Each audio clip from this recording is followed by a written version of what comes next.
ભારતીય જનતા પાર્ટીના રાષ્ટ્રીય અધ્યક્ષ અને કેન્દ્રીય મંત્રી જેપી નડ્ડા આજે ગુજરાતની મુલાકાતે છે। તેમની સાથે કેન્દ્રીય મંત્રીઓ પિયુષ ગોયલ અને મનસુખ માંડવિયા પણ ઉપસ્થિત રહ્યા હતા।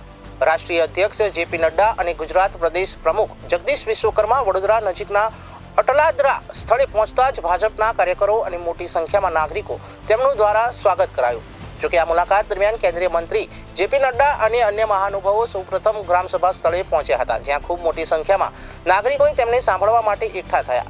આ જનસભામાં મોટી સંખ્યામાં નાગરિકોની હાજરીએ પાર્ટીના જનાધારની મજબૂતીનો સંકેત આપ્યો, જે જેપી નડ્ડા અને જગદીશ વિશ્વકર્માએ અટલાદરા ખાતે આવેલા બ્રહ્માકુમારીઝ મંદિરથી શરૂ થનારી મહત્વપૂર્ણ યુનિટી યાત્રામાં જોડાયા હતા।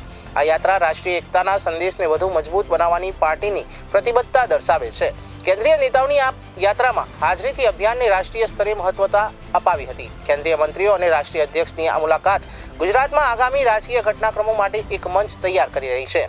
કાર્યકરોના ઉત્સાહ અને જનતાનો ટેકો એ વાતનો પુરાવો છે કે ભાજપ સંગઠન સ્તરે સંપૂર્ણ રીતે સક્રિય છે।